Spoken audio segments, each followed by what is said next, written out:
One of the best ways to achieve our goals and better ourselves is to not just focus on the present, but the future. My name's Matt Abrahams, and I teach strategic communication at Stanford Graduate School of Business. Welcome to Think Fast, Talk Smart, the podcast.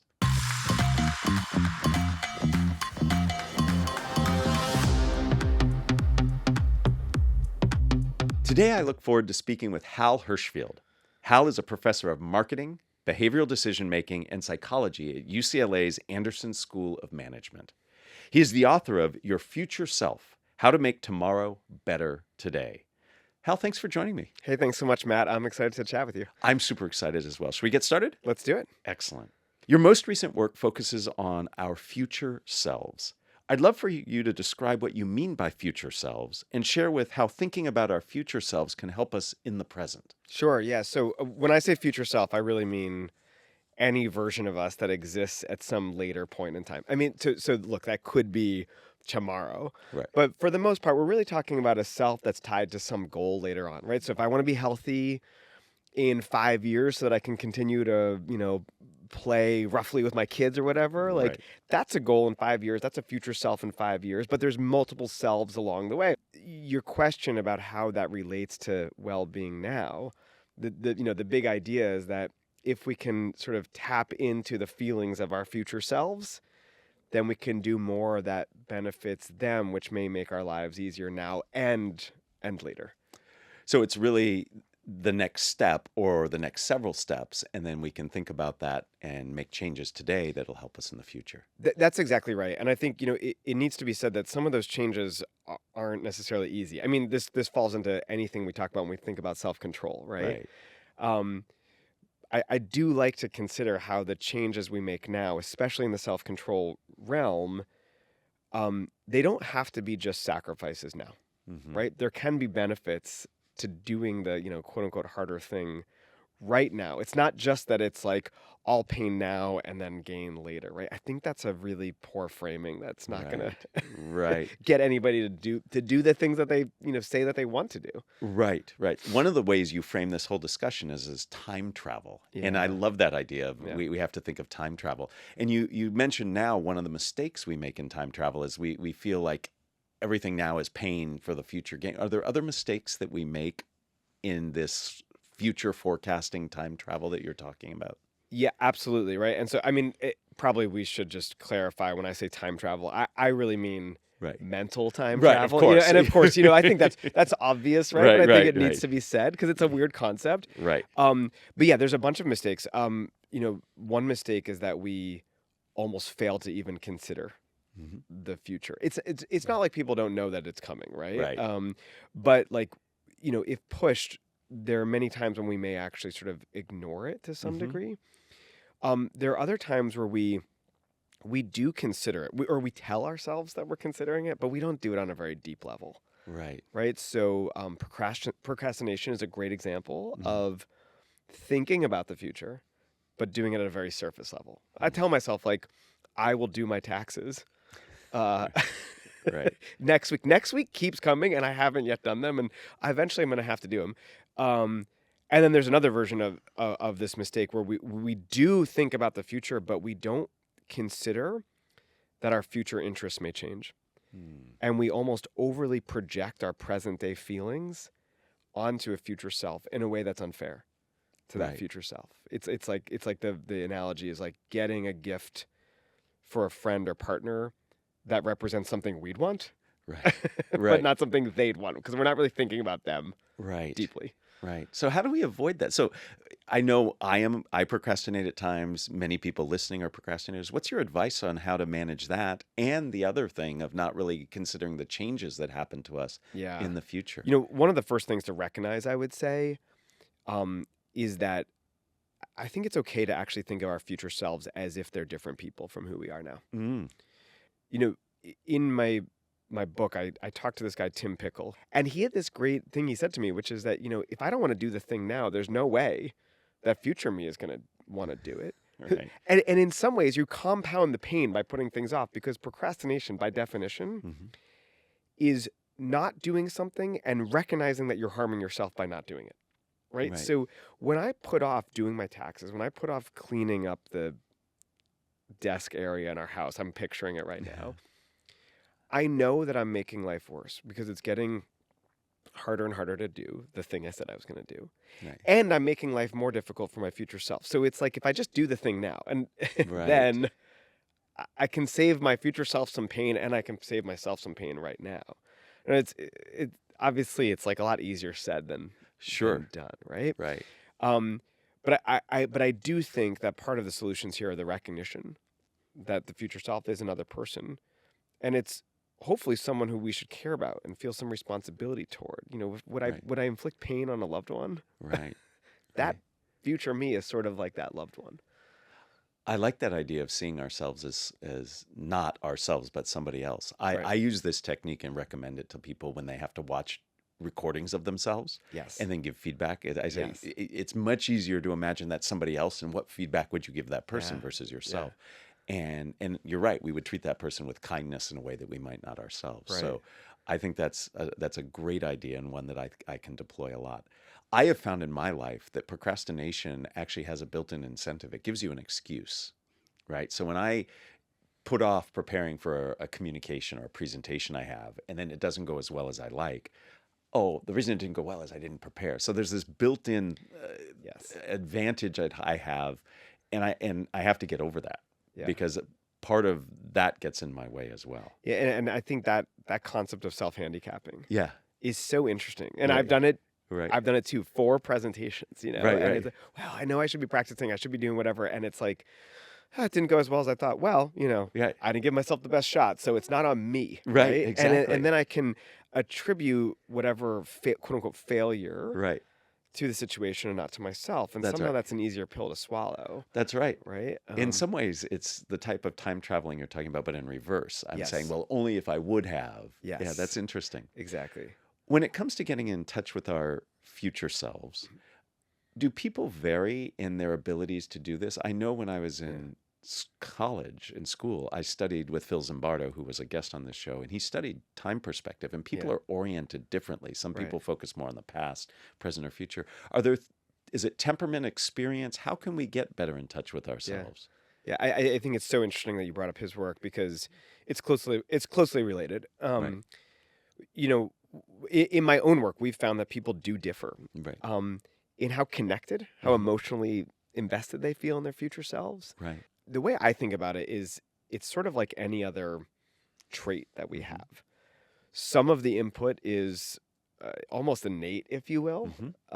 Like we're born a certain way. Right. Some of the input, though, is our experiences. You know, who's modeling certain things for us, and what do we sort of absorb over time, right? And so I think those things all do help explain the varying relationships that exist with future selves.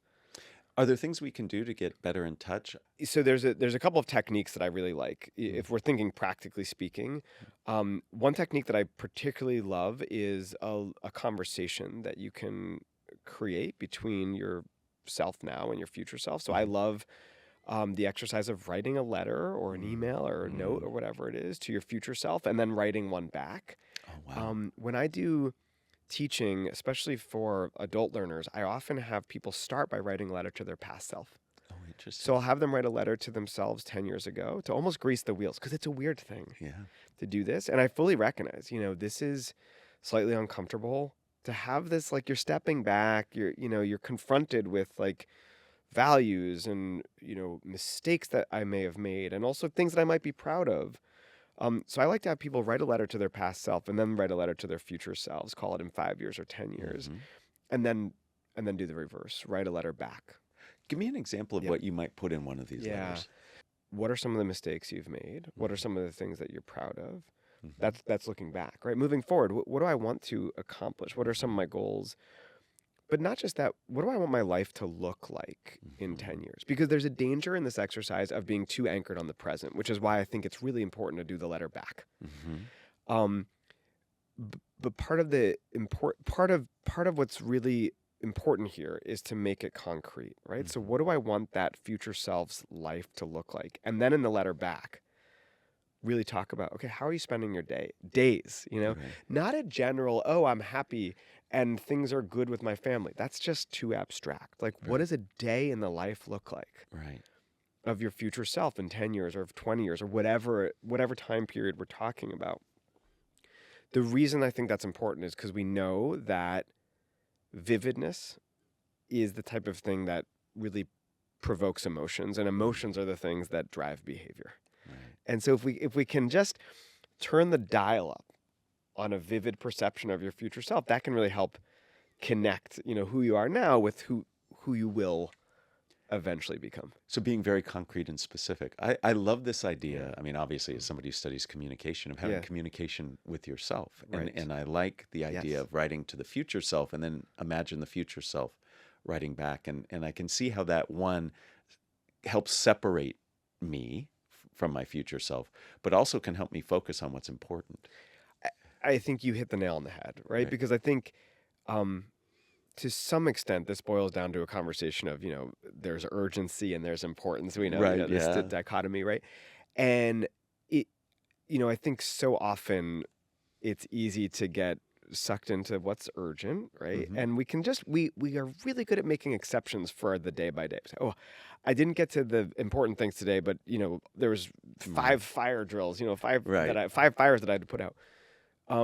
But then those days add up over time, and then we look back and suddenly say, it's been months and I haven't done anything important, right? And so I think the conversation, the communication between current and future selves can help us really step back and focus on, like, what are those important things? But then you have to do the extra work and say, all right, well, how can I specifically start doing those important things, right? Right. And dedicating the time that's necessary to them, right?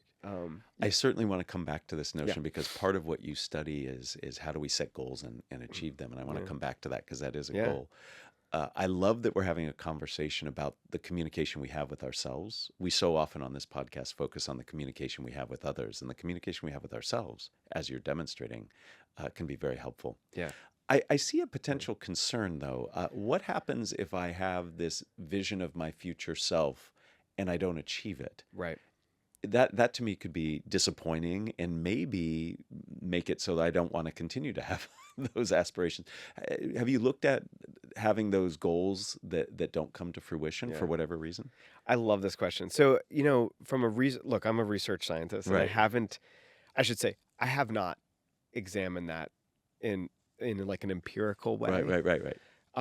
Just let me give you an anecdote that I think is really interesting. Sure. So, Ann Napolitano, she's a author. She just wrote this book, Hello, Beautiful. But I'd come into contact with her a couple years ago around one of her books called Dear Edward. She had written an op-ed in the New York Times, and in this op-ed, she talked about how starting at the age of 14, she would write a letter to her future self in 10 years, and she would hold that letter and carry it with her. And then she started this tradition of every 10 years she would write a letter. She would read the letter she had written and then write a new letter. And one of the interesting things that came out from this exercise is realizing just how rare it was to have things work out the way that she wanted them to. And now, obviously, this is just an anecdote of one, right?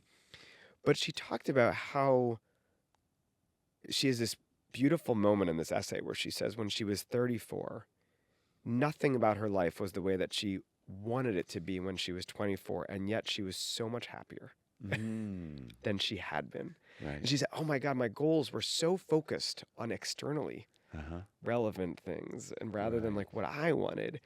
And so I think what's so nice about that example is it highlights how just because a goal doesn't work out the way you want it to work out, it doesn't mean that that's failure necessarily. Like, I would almost think of that as growth. Yeah. Or an opportunity for growth, right? And and an opportunity to revisit those values of importance, to call back to what you were saying earlier. Yeah, I think part of what it does is it highlights how the metrics we're using for success or what we want change over time. Yes. And highlighting that and becoming open to the fact that in my future self might want things very different and assess things very differently.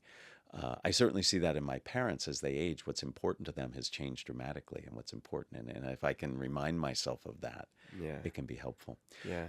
So let's tap into the other areas that you research in terms of decision making, goal setting, and motivation. What are things that your research and the research in your field share with us that can help us achieve some of these things that we aspire to in our future selves? What are things we can do? So we already talked about the letter writing Yes. exercise, which I think is really useful. Another strategy that I think is really important is a little bit different. It recognizes that a lot of times when we have these sort of goal setting exercises, there's a tension between me now and me later, right? And the tension is that the person who has to do the hard work is me now, and the person who benefits is me later. And so one solution then is to try to figure out any way we can to make the sacrifice, quote unquote, of me now feel easier. So I love strategies that try to break things down. So, we have work on what we call temporal reframing, which sounds like a fancy term for basically like, can I break something down into smaller and smaller like time units, right? So it's not that I save $150 a month, but I save $5 a day. It's not that I volunteer 12 hours a month, but it's 3 hours a week or whatever it is. Anything I can do to make the pill easier to swallow right now. I'm not going to go on a 30-minute run. I'm going to go on a 5-minute walk and see if I can turn that into another 5 minutes. And I think, there's something that's slightly it's very intuitive, right? But I think it's important to recognize that exercises that we can put into place that do make the sacrifice easier will be beneficial to us, right? So I also love, along those lines, Katie Milkman has great work on temptation bundling. Can I pair the sort of painful thing with the pleasurable thing to make the painful thing easier? There's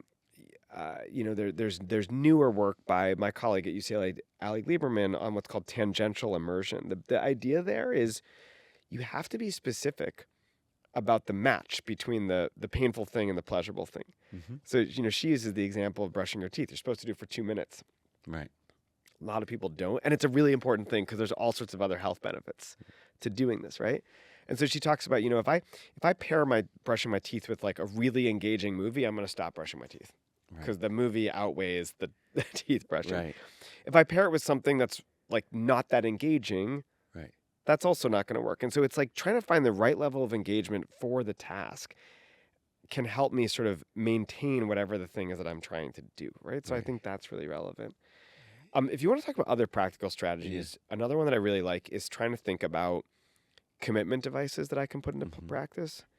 I think a lot of your listeners probably have, heard of commitment devices, but one of the things about commitment devices and what they are is they're putting guardrails on your future behavior so you don't screw something up, right?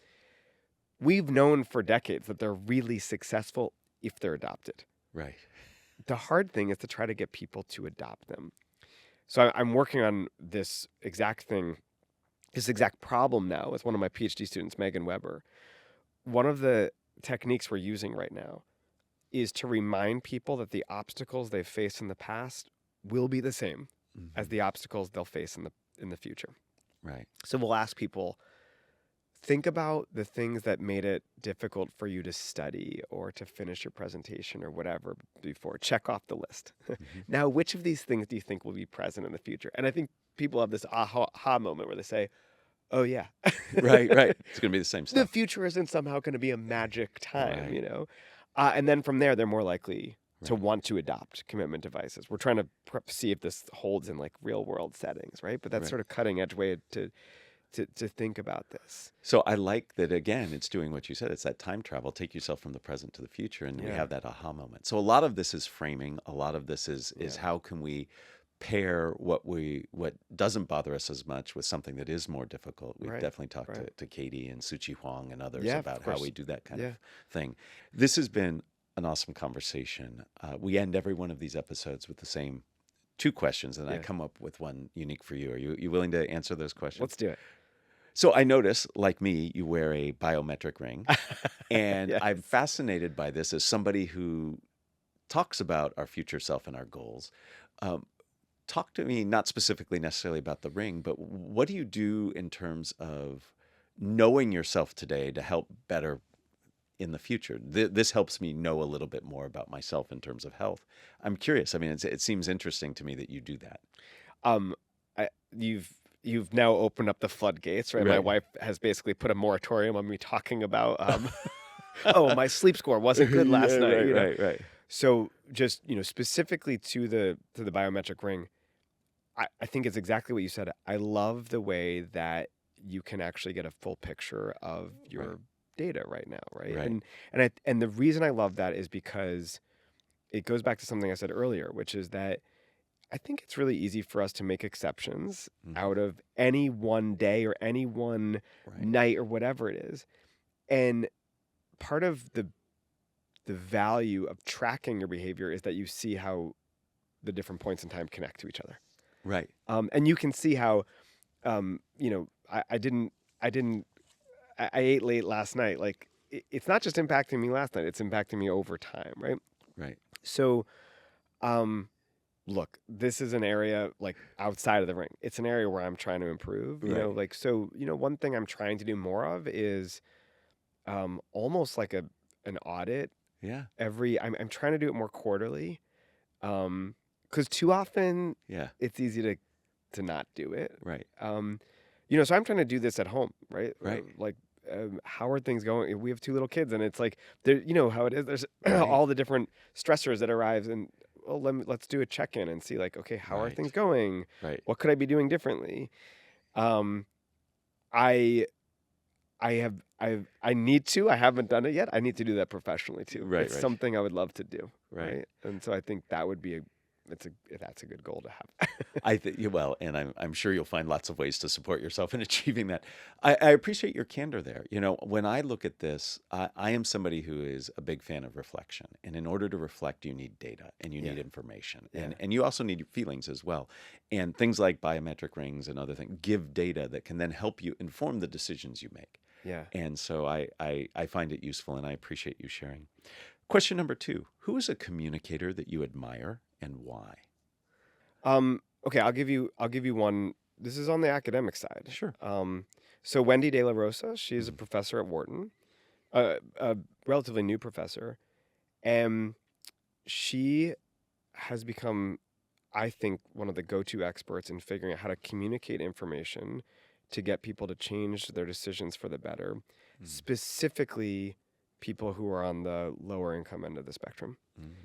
And I think she has really brilliant insights into how best to communicate. So I'll give you just one quick example. And this is a project that I'm on, but this is Wendy as the leader of this. Millions of people apply for government benefits. Sorry, there's millions of people who don't apply for government benefits who are eligible for them. And you start wondering, why don't they apply? Or when do they drop off the application process? And in this one project, she realized that the way that benefit applications ask people to report their income is often not congruent with the way that people earn income. So they say, how much money do you make per year? Well, many people are hourly employees. And if you get that question and you're worried that if I don't answer it right, I'll get kicked out, what you do is you bury your head in the sand and you drop off, right? And so she started, saying, okay, how do you make your money? Is it hourly or are you salaried? Now let me ask the question. Right. And I think what's so nice about this from a communication standpoint is that she is doing the perspective taking of how would someone understand this information? How would it be received by them? Let me ask a question in a way that matches that. And then what you're finding is that people are more likely to go through the application, which to me is just a great example of the big picture of communication. Thanks for sharing Wendy's work. It's really fascinating. She's actually a GSB alum. That's right. And we very much appreciate the work she does. Yeah. Let me ask my final question. Question 3. What are the first 3 ingredients that go into a successful communication recipe? Perspective taking, clarity, and simplicity. We just talked about perspective taking, very clear. You've been very clear throughout our conversation. Talk to me about simplicity. I think it's so easy to make ideas overly complex from a good intention perspective, right? We think, oh, my audience needs all the information out there. That's how they'll make the best decision. That's how they'll fully get the big picture. And the irony is that in doing so, we may lose a lot more folks Right. than we would if we were to just keep things succinct, right? Right. When I was in, when I was in grad school, one of the older grad students was a guy named Danny Oppenheimer. Mm-hmm. Danny is now a professor at Carnegie Mellon, and he had done this great work on this really sort of ironic finding that more complicated language actually makes you sound less intelligent. Mm-hmm. But people, especially undergrads, think that if I make something sound lofty and big and use multisyllabic words, I'm going to impress my audience. And the irony is that the exact opposite happens. Yeah. And I think it's so true with any form of communication. Right.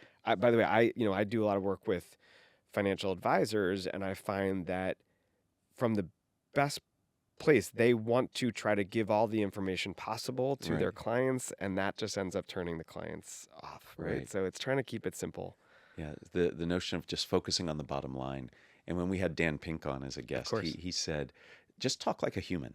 You don't need to impress. You don't need to use big words. Just talk like a human. Yeah. And Hal, you've done a great job of talking like a human, keeping things simple and clear. I really appreciate having you on. The idea of having conversations with our future selves to better our current selves is one that I personally am going to reflect on and work on. And I encourage everybody listening. Thank you for your time. Thanks, Matt.